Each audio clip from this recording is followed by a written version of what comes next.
Good afternoon.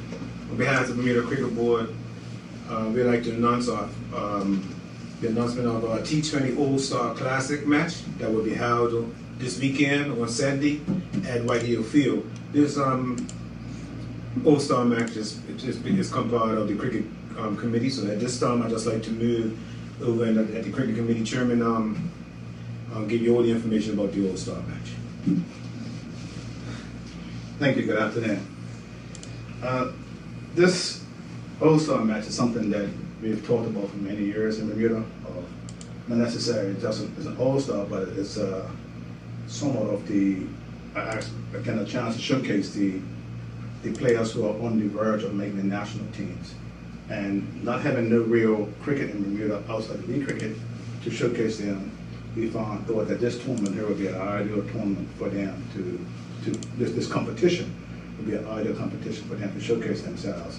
So what we've done, we've asked our selectors, our national squad selectors, headed up by Dwayne Sluggo Leverock, our selection chairman, to put together two teams from the leading players of the Premier Division and the leading players of the first Division.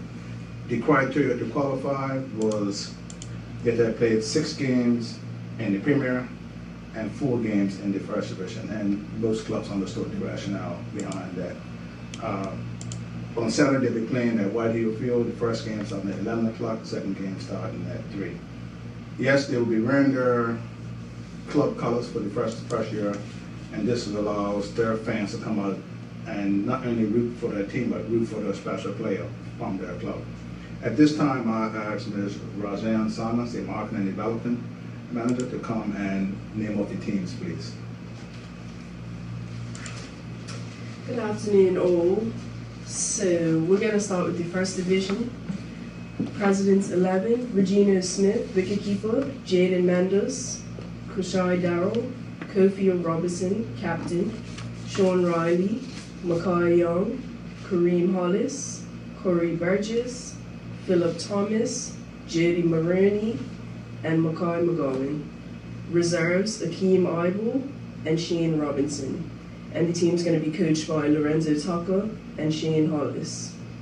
Vice Presidents 11, Stephen Deal, Joshua Gilbert, captain, Stephen Bremer, Kaiwan Franks, Christian Singh, Adrian Borges, wicketkeeper, Tybray Robinson, Torlier Keynes, Coda Bascom, Saf Campbell, and Dante Wellman. Reserves, Luke Fulton, Keith Worms. Coaches, Dow Hollis and Curtis Jackson. Moving on to the Premier Division.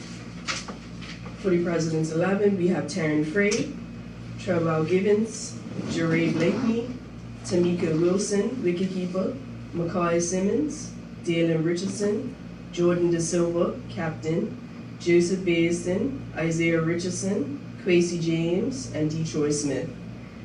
And reserves, Jerez Eve and Fahim Swan. Coached by Jeff Richardson and Dexter Baisden. Vice Presidents 11, Chris Douglas, Oronde Bascom, Ross Solomon Burris, Coolidge Durham, Anais Bascom, captain, Nazari Painter, Kyle Hudsell, Amari Eben, wicketkeeper, Kamal Bashir, Greg Mabry, and Jared Richardson. Reserves, Shamar Gomes, Jade Morrissey, and coached by Ricky Brayman and Irvin Romain. So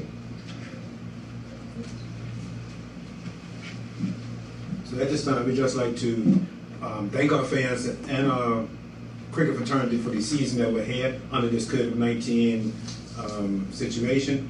I would really like as many fans to come out on Saturday to support the teams, as well as the players from the teams, and come out and have a good time. It's going to be an all-star environment. You know, some music, so turn it up a little bit. So come out and enjoy the day, and hope to see you all there. Mr. Douglas, yes, sir. This is your baby. How long has this concept been put into kind of practice, and now that we have these teams, how long has this been talked around the table?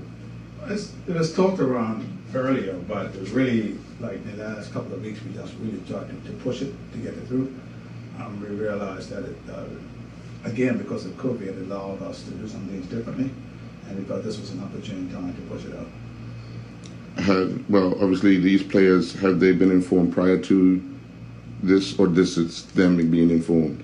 Well, we had some residents, most of them, like what we did, we had a little package put together that we informed players at the games this weekend, and plus we told some of them prior, what we're trying to achieve, in trying to put together this here. And like I said to you earlier, it's allowing some of the players that's just on the brink of making teams to get a chance to showcase themselves. Some names left out that I think people would want to have seen, that some players just make themselves unavailable for it? Yes. And to be honest to you, I think that question should be directed to the selection committee, because I had nothing to do as far as picking the teams. Right. Well, being that you're a representative, thought I'd ask you. Noticing some of the players are mixed in for both teams, was that to try and balance it out and have a wider selection as opposed to having one team from one end and the other team? Yeah, I think you're quite familiar with our cricket scoring system. And if you look at the scoring system, it'll give you like maybe leading batters, leading bowlers, all-rounders, and like MVP candidates, etc. So that's what we shared with the selection committee. So they had some data to go with, not just saying, okay, but I know Earl Basin used to play cricket pretty good, right? The data was in front of them for them to go by there. So people like Terrence Frey, I think Trevor Gibbons, these guys are second and third. They come all over as far as batting. So it's like they have basically, these guys have picked themselves. It's not us picking, they picked themselves. Mr. President, we're coming to the final weekend of the season. Well, give us your thoughts on how things have panned out thus far going into this final week. I think if you look at how the season was laid out and the time frame that we had, I think we had a very good season, been very competitive. If you look at the results, it's coming right down in the Premier Division, coming right down to the end, where the two top teams are playing each other on this weekend. So that's very good. If you look at our First Division, under 19s were competitive in that division. If you look at the two top teams that were in that division, they're coming right down to the end to be playing against each other as well, even through a playoff situation. So I think we had a very good season on the short season, as well as just playing T20. I thought that this season has been very productive and good for cricket, and also for the public, to get some entertainment on a weekend when people didn't have much to do. Obviously, does this set us up for next season to get back into the 50 overs? Obviously, you guys have to have off season. There's a lot of talk, but and with a lot of international cricket, hopefully in 2021, are we looking to get back to that 50 over and have the 2020 as well? Oh yes, we definitely have to play 50 overs. If you know, 50 overs is our bread and butter when it comes to ICC. So we definitely will be back into playing 50 overs and T20 next year.